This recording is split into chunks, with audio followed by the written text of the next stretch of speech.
Don't debate, experiment. Written by Khatzumoto, posted in June of 2013. Quote, "The yeoman work in any science is done by the experimentalist, who must keep the theoreticians honest." Quoted from Michio Kaku. Every so often, perhaps twice a year or so, some kid comes up to language bloggers like me and Ramses and Benny and tries to get us to debate each other. And we generally refuse, and they're like, "Why are you shutting down the debate? I just want to make sense of things. I want to understand why XYZ method works, etc., etc." Now, it may well be that all these kids want to see is a fight, a sort of Jerry Springer-esque voyeurism.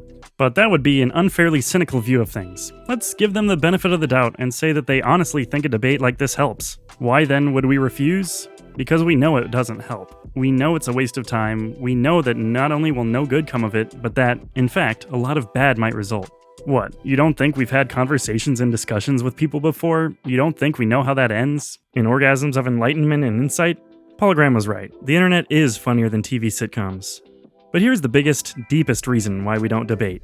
Because, in my humble opinion, nobody, not even Noam Avram Chomsky, perhaps the greatest living linguist, actually definitively knows why any of this stuff works. We know some of what works and definitely that it works, but we don't really know how or why. And we definitely don't know everything. Nobody does. They try, but they don't know. All they've got are hypotheses, theories, and guesses. Don't let their authority, erudition, and gentility cow you into assuming that they do know, because they actually don't. And they know they don't. That's why they keep studying it. After all, what would be the point in studying something you already had totally figured out? It would be about as stimulating as a conversation with an upper middle class person about their family problems.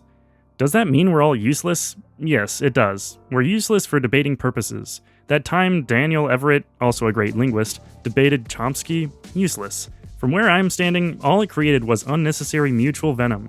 Maybe they're besties now, I don't know, smiley face. Fortunately though, it turns out that doesn't matter, because all that matters is whether or not the method works, not how much sense it makes. Many sensible things don't work. Many ridiculous things do. Many true things make no sense. Indeed, that's the whole point of science, and, as a scientist I read once pointed out, it's the only thing that makes science worth a damn. Science is only valuable when it's counterintuitive. Anything our intuitions can tell us, we don't really need science for. It would be like boiling water on a stove and then immediately microwaving it. Redundant, confusing, and maybe even destructive. The logic of an idea and the effectiveness or veracity of that idea are mutually exclusive properties. They have nothing to do with each other. If sounding good and making sense were all that mattered, then communism would work and women would respond to reason. Neither of these things are true. Communism is comically bad at working. It can't even keep people fed. In fact, communism has a deliciously ironic history of causing major famines, arguably the very thing it was supposed to prevent. Basic, zero-level, ground-floor human suffering. But it sounds awesome, sort of like having the Care Bears run a country, sharing and caring and singing Kumbaya around campfires. It's kindergarten all over again. Sign me up. But then you hear people say of communism, it would work if people would do it right. Well, that's even worse. An idea that needs everybody to be on board and acting perfectly in order to work is a bad idea. An idea that calls for any improvement of individual character, let alone the character of masses of individuals, in order to work, is a bad idea. That's like a plane that won't fly unless every passenger is also a highly trained, highly skilled pilot. Or it's like saying the internet would work just fine if every computer in the world were turned on at the exact same time and running the exact same version and service pack of the exact same operating system. Bad. Methods should be like an AK-47. Light and adaptable, robust and relentless. They should work even when they shouldn't work, even when they're broken and scratched all over and filled with sand and water. The method should work even when the entire outside world seems to be conspiring against it, and foobar and snafu and tofu and pear-shaped. And that's why immersion is so cool. You don't even have to be in-country. All you need are working headphones and battery power to transform your 3-foot radius personal world into Japan. Whenever someone says, if only everyone thought or acted like this, the world would... My eyes want to... whatever a good joke about rolling is, I don't know, Swiss pastry, work with me. If only when everyone thought or acted like this, well, they haven't, and they don't, and they won't, so what's the new plan, Stan?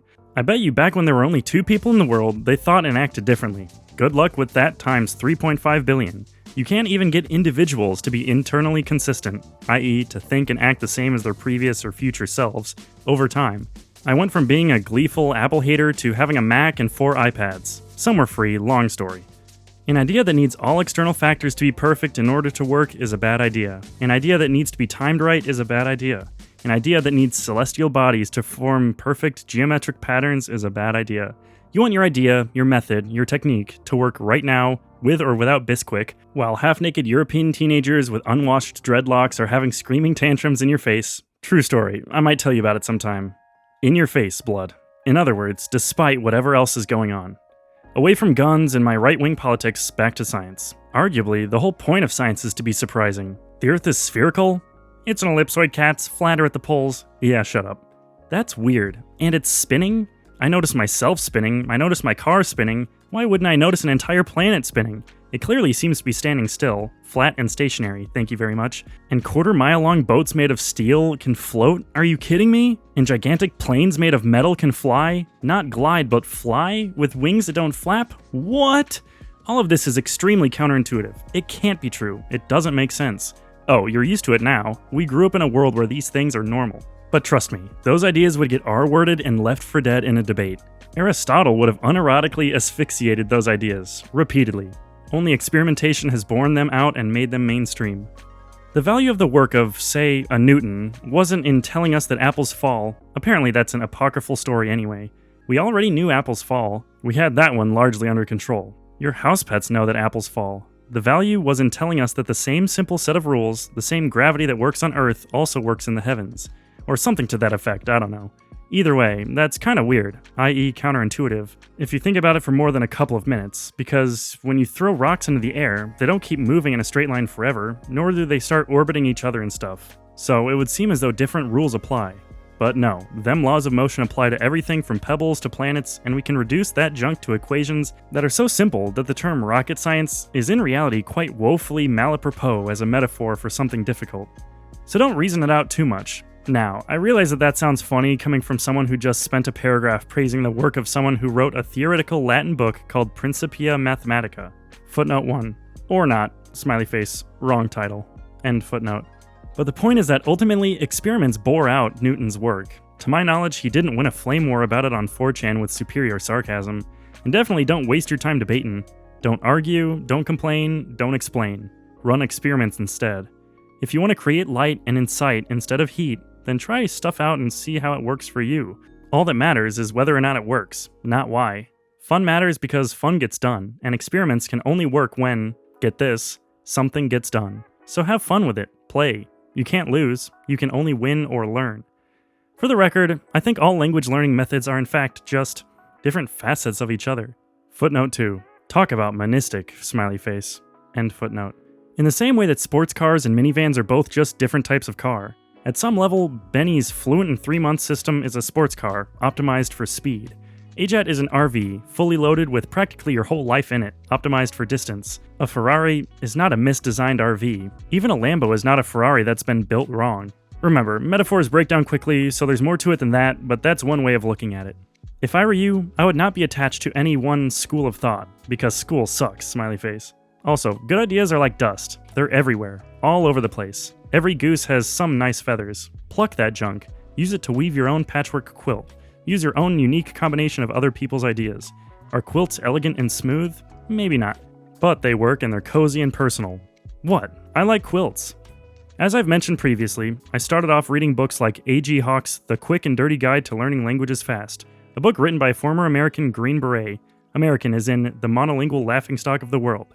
Note that the book was not called The Long and Deep Guide to Learning a Language so well that people think you grew up in the country, but that did not stop me. I had no ideological opposition to the work. I happily used the techniques from that book, just for a longer period and focusing only on a single language. I drilled deeper and longer, but it didn't matter to me who had made the drill or why and how he had used it. It was a good drill. It worked. When two people debate, which is an adult euphemism for say mean and snarky things to each other, the best orator wins, not the best idea. The best argument. If you want to know who the smartest is, have a debate. If you want to know what works, try stuff out. The truth does not matter. All that matters is what works, because what works is the truth. Debating will not reveal new, concrete truth. It will only rub old, abstract truth, and some lies, against each other and leave one or more people burned from the friction. Truth of the kind that you're interested in emerges from tinkering. The truth that you're looking for is discovered, not reasoned out. P.S. Personally, if I'm ever trying to get functional in a language fast, I'm going straight to Benny's house for advice.